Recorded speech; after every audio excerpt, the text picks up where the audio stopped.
માટે તમે જાઓ તેને મારે ત્યાં શર્મ લઈ આવો. મારે ત્યાં મૃગના શર્માની મોજડી જીવડાવી છે.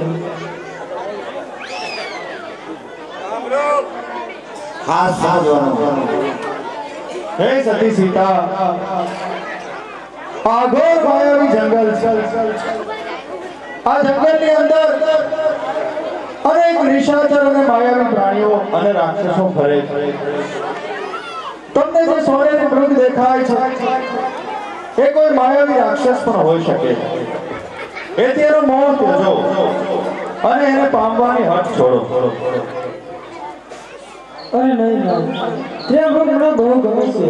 મારા માટે જોઈએ તો તે મૃગનું સન્મ જોઈએ. માટે તમે જાઓ અને તે મૃગનું સન્મ લઈ આવો. હે સતી સીતા, તમે મારું કહેવું માનો.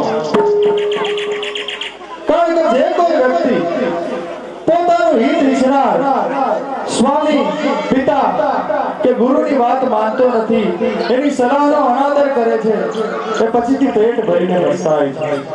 એથી મારી વાત માનો, તમે મૃગનું ચરણ પામવાનું મોહ છોડી દો.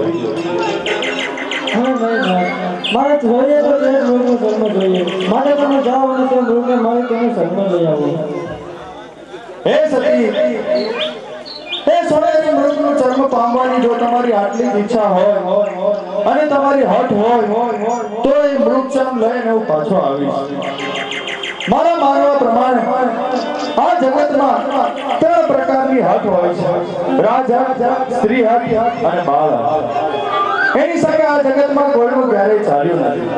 પરંતુ એ સતી હું ફરીથી તમને કહું છું કે જે વ્યક્તિ પોતાનું ભલું ઈચ્છનાર, પોતાનું હિત ઈચ્છનાર, સ્વામી, પિતા કે ગુરુની આજ્ઞાનું ઉલ્લંઘન કરે છે કે પછી એની સલાહને માનતો નથી, એની વાતનો અનાદર કરે છે, એ પછીથી પેટ ભરીને પસ્તાય છે. એ સતી પછી પેટ ભરીને પસ્તાવાનો વારો આવશે. એથી મારી વાત માનો. અને મેં સ્વામી મને તે મૃગ બહુ જ ગમે છે, માટે મારે જોઈએ તો તે જ મૃગનું શરણમાં જોઈએ, માટે તમે જાઓ. ઠીક છે સતી, હું હમણાં જ તમારા માટે મૃગચર્મ લઈને આવું છું. હે વીરબંધુ લક્ષ્મણ, હું તમને જે વાત કહું એ ધ્યાનથી સાંભળો. સીતા કેરી કરા રખવારી,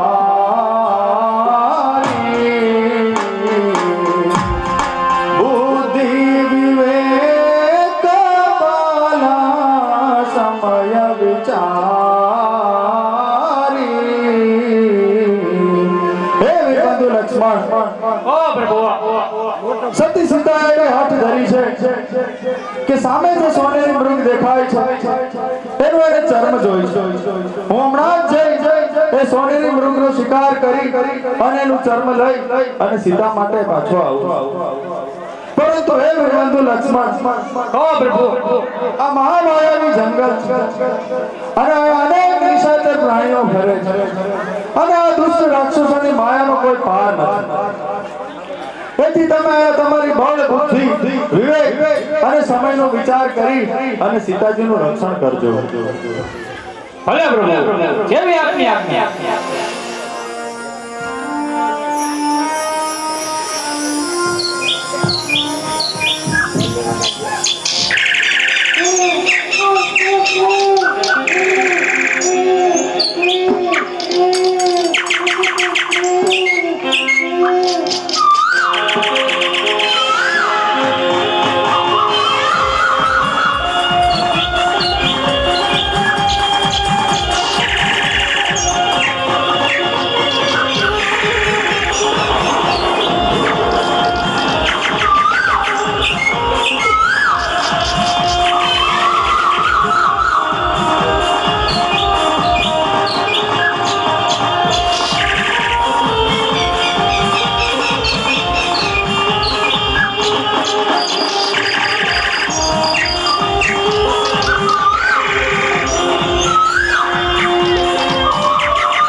કાકડાનું ધ્યાન રાખજો બાબા.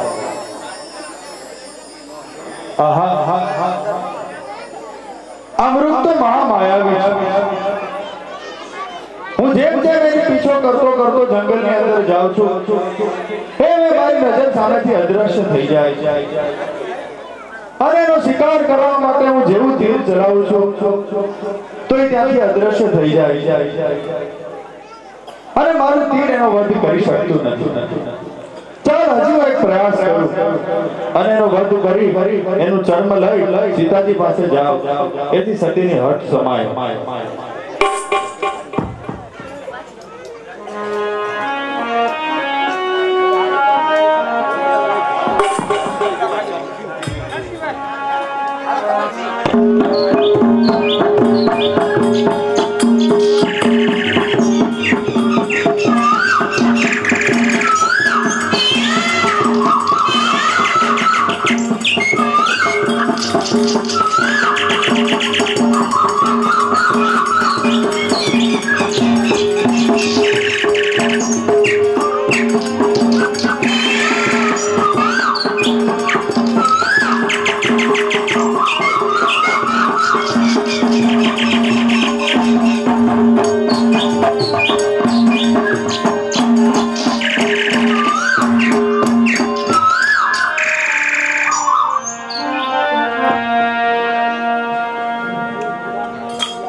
આહા મારો ફરી એક પ્રયાસ નિષ્ફળ ગયો આ મૃગ તો મને જંગલની અંદર દૂર દૂર લઈ જાય મારા મનમાં સંશય થાય કે નક્કી આ કોઈ માયાવી દુષ્ટ રાક્ષસ હોવો જોઈએ પરંતુ હવે સીતાની હઠ પૂરી કરવા માટે ફરી પ્રયાસ કરું અને આ મૃગનો વધ કરી અને એનું ચર્મ લઈ સીતા પાસે જાઉં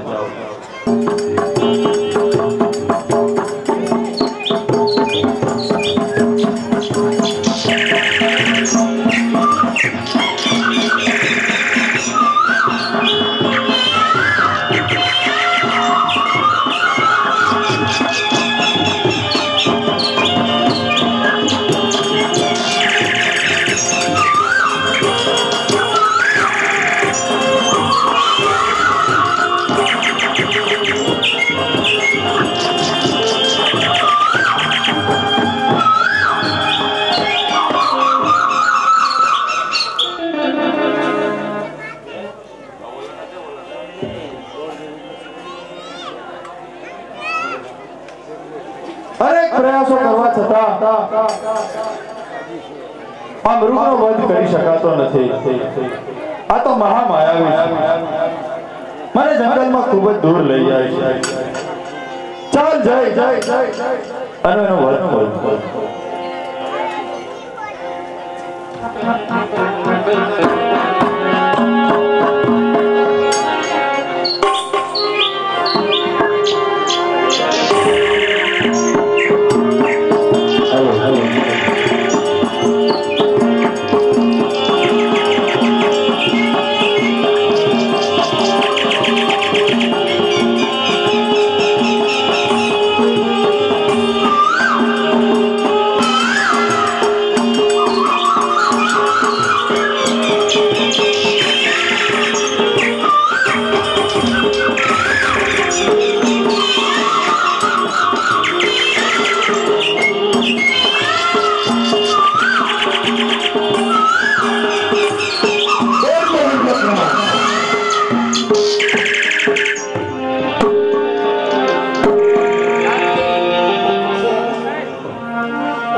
તમારા ભાઈ કઈ મોટી આફતમાં હોય તેવું મને લાગે છે ના તો તમે જાઓ ને તેની સહાય કરો અરે માતા જેના ઈશારેથી જગતનો નાશ થાય છે તેવા પ્રભુ શ્રી રામ કદાપી આફતમાં ના આવે માટે માતા જે સૃષ્ટિના પાલનહાર છે જગતનો પાલનહાર છે તેવા પ્રભુ શ્રી રામ કદાપી આફતમાં ના આવે માટે માતા તમે મનમાં ધીરજ ધરો અને તમારા મનમાંથી સંદેહ દૂર કરો અરે લક્ષ્મણ તું વિચાર શું કરે હું તારી તથા ભરતની મતિ જાણી ગઈ છું તું હોય અથવા ભરત હોય મારે મન તો શ્રી રઘુવીર સિવાય બીજું કોઈ નથી માટે હે વીર લક્ષ્મણ તમે જલ્દી જાઓ ને તમારા ભાઈની સહાય કરો નહીતર હમણાં જ હું મારા પ્રાણનો ત્યાગ કરીશ અરે માતા પ્રભુ શ્રી રામ મને સોંપીને ગયા છે તમને પરંતુ તમે મને ના કહેવાના વેણ કહો છો જેથી કરીને હું જાઉં છું પરંતુ એ માતા હું મારી લક્ષ્મણ રેખા દોડતો જાઉં છું તેને તમે પાર ના કરતા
Hare Krishna